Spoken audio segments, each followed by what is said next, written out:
there, Slingshot fans. This is Charles here again. I just got back from taking Zulu for a walk outside, and here on the Pacific Coast today it's windy and rain. It's really miserable. So I thought I'd do something a little different. I've been asked to make a video based on my analysis of fork hits and hand hits, and so I thought today would be a pretty good day to do that. So I'm going to try doing it without the benefit of having a camera person, and we'll see how it works out. Basically, fork hits and hand hits are caused by two fundamental factors. One of them is how you hold your frame, and the other one is how you hold your pouch. So I'm going to break this video up into two pieces, and I'll start with how you hold your frame. All right.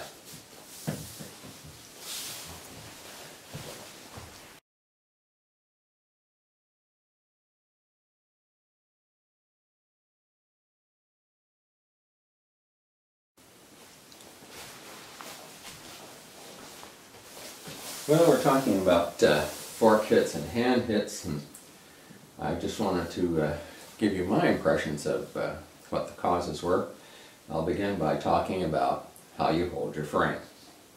I think one of the biggest culprits in getting fork hits and hand hits has to do with what I call the choker grip. If you were to imagine sort of choking somebody, you have your hand held about like that, and you got your hand around somebody's throat. I'm going to use a bunch of slingshots to illustrate what's going on, and some of them I bought and some of them were gifts to me. I don't mean to criticize anybody's slingshot, so I'm not even going to mention what kind of slingshots they are, where they come from. You probably recognize some of them. This is a sort of standard type of design for slingshots, and it looks like it was designed for what I call the choker grip. And for the choker grip, what one does is you sort of get a hold of the slingshot like that, or like that. And there are two places where the thumb can go. You can either catch it in the first joint of your thumb like that, or you can try to get it closer back up into your hand like that. So either like that or like that. Now I have arthritis here in the base of my thumbs. If I try to grip something like that, it really puts a lot of strain on here and it hurts. So for me, the most comfortable way is to grip it down here. And I suspect that that's just due to the mechanics of the hand, and probably most people don't have the arthritis I do, but you'll find it more comfortable gripping it down there. Now there's a real problem with the choker grip, and the problem is just this. When you, I'll illustrate it this way. If you were to take your hand and just pull it back and then turn it loose, the natural response is for your hand to drop back down. If you pull back on your hand and you turn it loose, your hand is going to drop back down. Now, if you've got the choker grip and you hold it back here and you try to keep your frame square to your target, you have to tilt your wrist backwards. That is, this angle becomes quite marked in order to keep the frame straight. And if you pull on heavy bands, you're resisting up here. It's like pulling your hand back. You don't have to resist so much down here because you're pulling straight in. But when you release, the natural response of your hand is to turn. And what that does is it closes the gap so that your ammo then is directed either toward the fork or toward your finger. All right? So you want to avoid having to tilt your hand way back. This is a very wide grip, and so it's hard for me to grip it. There are narrower ones. Here's one that's slightly narrower, but it's the same kind of problem. If you want to pull, then this is held back. Sorry.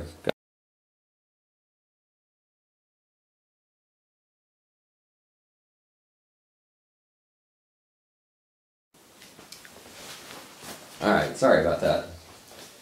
Phones. Anyway, as I was saying, this grip is quite wide, and so, it's really hard for me to hold it.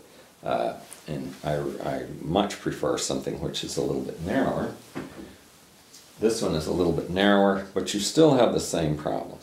Namely, if I want to keep the slingshot square to the target, then I have to tilt my hand back at quite an angle. Here's another one, a little bit narrower, but still the same kind of problem. If I want to keep the frame square to the target area, I have to tilt my hand way back, way back. All right. Here's one more. Again, if I want to do the choker grip, then I have to tilt my hand way back. So when I pull on the bands, and they're really strong, there's a tendency when I release for my hand to go forward, and that means the ammo gets directed into the fork because there's not enough room to go between the forks. All right. Same kind of problem here. A nice G10 frame, but still, because if you want to use that choker grip, you put a lot of tension here, your hand has a tendency to go forward. Here's one that's narrower still, easier for me to grip. And because the space in here is a bit shorter, I can grip it further down here on the thumb rather than back up here, so that the angle on my hand isn't so much. So if you're going to go for a choker grip, probably better off to go for something narrow, so that your hand doesn't have to tilt back so far to keep the frame square. All right. So the choker grip is really a problem. How do we get around the choker grip? Well, what I advocate and what I use when I'm shooting a slingshot is what I call the, not just me, but a lot of people call the finger hook, hook your finger around, and the thumb brace. So with the finger hook and a thumb brace, I don't have to tilt my hand quite so far back. In fact, I can keep my wrist here almost straight, and so that puts a lot less strain on this joint down here, easier on my arthritis, and it also means there's a lot less tendency for my hand to rock forward. There's no reason for me to do that, because if I do, my hand loses stability. So this line right here stays a lot straighter. And then I don't close up the gap between the forks by twisting the forks. The same kind of hold works on any of these frames that look like they're designed for a choker grip. You can do the old finger hook, thumb brace, and I mean really get the finger around there, thumb brace, and you can hold it quite square, and this line is much, much better. All right. So I advocate the finger hook and thumb brace. Some slingshots are actually made with that in mind. So here's a little divot for your thumb, and over here a divot for your finger. So you can hold it with finger hook and thumb brace, thumb, finger, and you've got it. So when you pull, you can keep the frame square, and this angle is very, very shallow. So it's much easier on your hand. Okay, finger hook, thumb brace instead of choker grip. I also want to say a little word about palm swells. And to start that off, I want to look at this slingshot, which is a nice design. Sits flat in your hand. You grip it this way, and now the forks are square to the way in which you draw. So you draw, and your wrist will stay quite straight here. So you're nice and steady, and there's no twisting. When you pull back, there's no twisting of your fork or anything like that. Now let's look at a very nice slingshot that doesn't have any kind of palm swell with it. When you put this in your hand, oh, it just feels good. It feels nice, right? It just fits in the palm of your hand. The trouble with that is you can't hold it that way and shoot it, because if you hold it that way, your forks are directly the wrong direction. I mean, they're perpendicular to the way you want them. If you try to hold it with this flat in your palm, then you'd really have to reef your arm back like that, I mean your wrist, so that your wrist is way back. to hold this properly, what you need to do is you need to put that right about at the base of your fingers and hold it perpendicular to the palm of your hand. And then the frame, with a finger hook and thumb brace, is going to be pretty well square to the target. And this angle is very straight, so there's no tendency to twist the fork. If you hold it like this, you just can't get enough twist back on the fork to get it square to the target. Now, a lot of slingshots that have palm swells, this lovely little slingshot has a palm swell, and you might think, oh, I'm supposed to keep that in my palm. Well, if you try that, you can't get the frame square. So that, although we call it a palm swell, it never really goes into your palm unless it's just huge. If you do the finger hook and thumb brace, you see it comes right across the line of your fingers, and that palm swell is well away from your palm. If anything, it would come back into the base of your thumb. Okay. Here's another lovely little slingshot with beautiful palm swells. But again, I'm not going to put that flat in my palm, because if I try to hold it like that, I can't get the slingshot square to the target. So I have to put that right across the base of my fingers, wrap my fingers around it, and then I can do the old finger hook thumb brace. Even if I want to shoot something like this without the finger hook and thumb brace, I still have to hold this line right about here, or I can put it down closer into the palm of my hand, but I have to hold this wide part perpendicular to my hand. Then I can hold it. I can't hold it very steady, but you can see what I mean. I can hold it and do a standard hammer grip type shoot with it, but I can't put it flat in my hand and do a hammer grip type shoot with it. Here's another palm swell. It's quite a bit bigger. Nice slingshot. Again, if I try to put that into my palm, I can't turn my hand back far enough to get the fork square to the target. I have to turn it perpendicular to the surface of to the palm of my hand, and bring it basically across the base of my fingers, and then the frame is oriented correctly so that the forks are square to the target.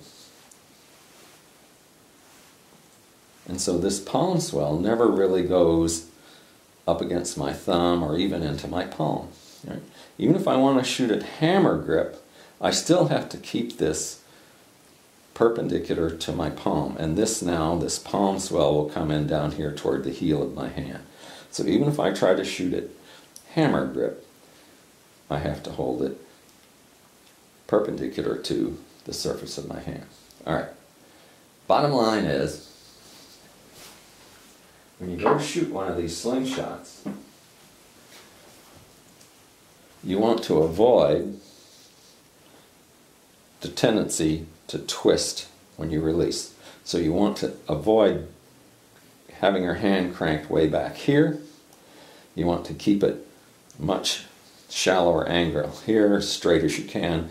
Then when you release, your hand is not going to want to dip forward, and you won't close the gap between your forks. Okay, well, I think that's about all I have to say about the grip on the slingshot. In the next section, I'll talk about pouches and release.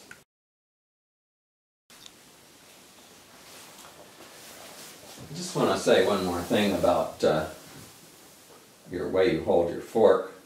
A lot of us shoot naturals, and they have nice round handles. There's no particular